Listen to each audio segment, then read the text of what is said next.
sa DPH Party List event. Kami po ay magpapakilala po sa inyo ngayong hapon. Alam nyo, nung isang araw, ang inyong lingkod ko, ako si Dr. Eric Taya, ay naimbitahan sa bayan ng Candaba, kasabay ng pagdalo doon ng ating Pangulo para sa kanyang pagpapasinaya sa viaduct sa Candaba. Para na sa ganun ay maging komportable ang lahat pong motorista po sa Dominion ng Pampanga.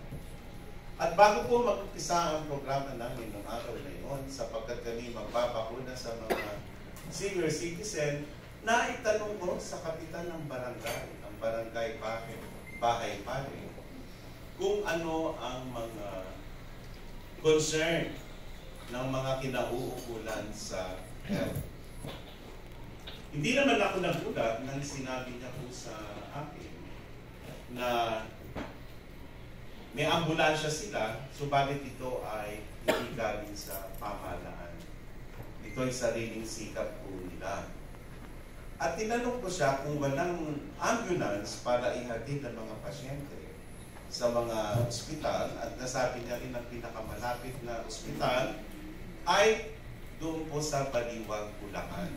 Ang Candaba po ay nasa Pampanga. At ang sabi niya po sa akin ay tricycle ang gagamitin ng karamihan sa mga taga-Candaba, ang itik capital ng Pilipinas. At sila ay maaaring gumastos ng 200 hanggang 300 piso para lamang makarating sa ospital. At hindi rin ako nagulat nang binanggit niya na ang ospital ay pribadong ospital. So nagtanong ako, may nadala na ba noon at kumusta naman yung ospital na yun? Nataon sa aming pag-uusap, ay may nakikinig pala at sinabi niya kanyang karanasan sa private hospital na yun.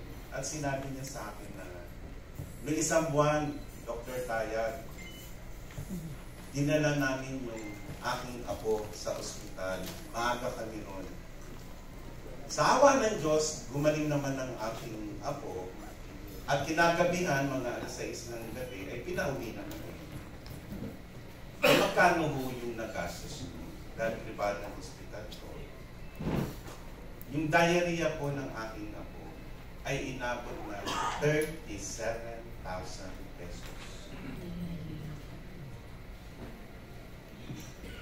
Sa aking pag-alala, at kaya nga narito po tayo ngayon, ang PhilHealth, ang medical assistance for indigent patients na kasama sa mga malasakit centers sa buong bansa, ang siyang inaasahan ng marami nating mga kababayan, mga kapuspalad, halos lahat po sila, para makatawid po sa kanilang pangangailangan ng serbisyong medikal o serbisyong pangkalusugan.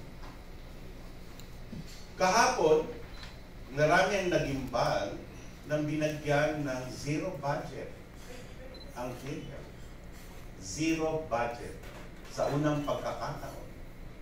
At ang una namin narinig ay sa dahilan na meron namang 600 bilyong piso ang budget ng PhilHealth na retained funds po nila yun. Kumbaga sa reserve funds. Bago matapos ang isang oras ngayon, 70 Pilipino ang mamamatay sa tuberculosis. At 300 po ang mamamatay sa atake sa puso. 170 po ang mamamatay sa anumang uri ng cancer. Yan po ay araw-araw na mamamatay po, ganun karami. So, ibig sabihin po niyan, dito sa ating bansa, ay maaaring maraming mamatay, subalit, maiwasan ba natin yun? Kami ngayon ay nandito upang ibigay sa inyo ang magandang balita na ang aming DPH Party List ay gagawa ng mga paraan na naangkop sa aming mandato kung kami ay papalarin na manalo sa darating na eleksyon. At ano po yun? Na lahat ng Pilipino ay wala nang gagastusin. Kahit ano, pagdating sa kanyang pangangailangan sa kalusugan. Dapat may narinig ako palakpak. Nakatayo ka.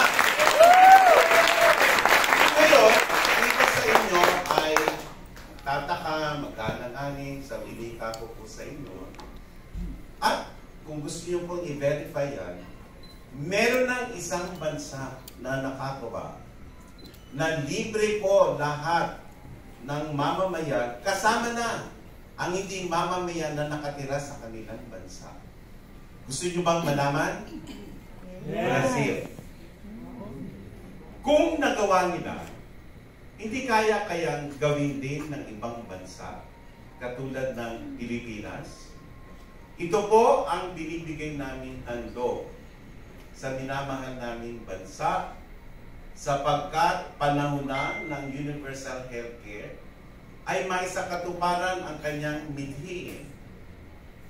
Hindi lamang affordability, hindi lamang access, hindi lamang kalidad ng serbisyong pangkalusugan na karapatan ng bawat isang Pilipino katulad nyo, katulad ko, katulad natin lahat, sapagkat ang kalusugan ay nakita naman natin kung anong naging epekto nito sa hindi pa natatapos na COVID-19 pandemic.